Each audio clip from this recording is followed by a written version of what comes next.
Hey guys, আমি মৌসুমী blogs চ্যানেলে তোমাদের সবাইকে জানাই আবার অনেক স্বাগত। তোমরা সবাই কেমন আছো বন্ধুরা? আশা করছি সবাই খুব ভালো এবং সুস্থ আছো, আর আমিও খুব ভালোই আছি। তো যাই হোক, চলো বেশি কথা না বাড়িয়ে ভিডিওটা এখন থেকেই শুরু করে দিই। সকালবেলা আমি হাত মুখ ধুয়ে ফ্রেশ হয়ে গেছিলাম। এবার তোয়ালিটা ভাঁজ করে বাথরুমে রেখে আসি। আর সকাল সকাল আজকে ওয়েদারটাও খুব ভালো, দিনটাও খুব ভালো লাগছে। আর এই দেখো আমাদের ঘর, আমরা নতুন ঘরে চলে এসেছি ফাইনালি। একটাই রুম হয়েছে আর পাশে একটা ছোট কিচেন হয়েছে, আর বাথরুমটা অ্যাটাচ ঘরের সঙ্গে। বাথরুমটাও যথেষ্টই বড় ছিল, অনেকটাই। এই যে এটা ছিল বাথরুম, আর এদিকে রান্নাঘর হয়েছে একটা ছোট করে। এখনও ব্ল্যাক স্টোন লাগানো হয়নি, রান্নার আর কি র্যাকগুলো করা হয়নি। তো এখন আপাতত এখানেই নিচেই রান্না হচ্ছে। আর এটা ছিল রুম। যাই হোক, তোমাদের কেমন লাগলো জানিও।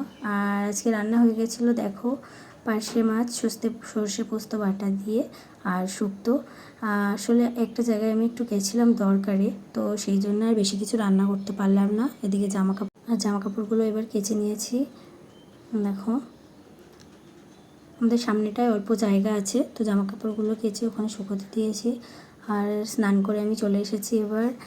আর স্নান হয়ে গেছে, চুল আঁচড়ে নিচ্ছি। যাই হোক, আমাদের ঘরটা তোমাদের কেমন লাগলো অবশ্যই কমেন্ট করে জানিও কিন্তু বন্ধুরা, যে আমাদের ঘরটা তোমাদের কেমন লেগেছে। আমি তোমাদের কমেন্টের অপেক্ষা করবো, আর যদি ভালো লাগে একটা লাইক করে দিও। এই দেখো, আমার স্নান করে পুজোও হয়ে গেছে, আর এদিকে আমার বড়ও এসে গেছে বাড়িতে, বড়েরও স্নান হয়ে গেছে, এবার খেতে দেবো। যাই হোক, ফাইনালি বসে গেছি খেতে। আর শুক্তো তো আমার বর ভীষণ ভালোবাসে, আর আমরাও সবাই খুব ভালোবাসি। শুক্তোটা কেমন হয়েছে জানি না, খেয়ে তারপরে বলতে পারবো যে কেমন হয়েছে। আশা করছি তো ভালোই হয়েছে তরকারিটা। তোমরা কারা কারা শুক্তো খেতে ভালোবাসো অবশ্যই জানিও আমাকে কমেন্ট করে। আমার তো খুব ভালোই লাগে। আর শুক্তোটা দেখছো যে হলুদ দিয়েছি, তো শুক্তোটা সাদাই হয়, কিন্তু আমার সাদা তরকারি একটু কেমন লাগে, তাই হলুদ দিই।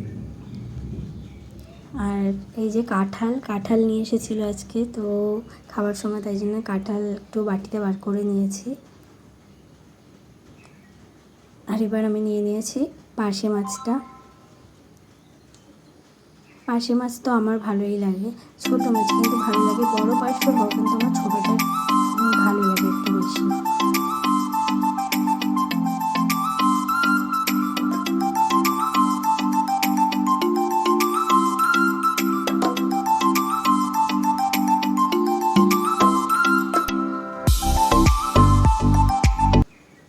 যাই হোক, ফাইনালি খাওয়া দাওয়া হয়ে গেছে। এবার আমি একটু শোবো দুপুরবেলা, তো জানলাটা বন্ধ করে নিচ্ছি, কারণ সূর্য যেহেতু পূর্ব দিক থেকে চলে গেছে পশ্চিম দিকে, আর আমাদের জানলাটাও পশ্চিম দিকে, সেই জন্য শুলে পড়ে পুরো চোখে আলোটা পড়বে, তাই জানলাটা বন্ধ করে দিলাম। আর এদিকে দেখো, আমার ছেলে ঘুমিয়ে পড়েছিল অনেকক্ষণ আগে, আর মা এসেছিলো, মাও খাওয়া দাওয়া করে শুয়ে পড়েছে। যাই হোক, ভিডিওটা তোমাদের কেমন লাগলো বন্ধুরা অবশ্যই কমেন্ট করে জানিও, ভালো লাগলে একটা লাইক করে দিও।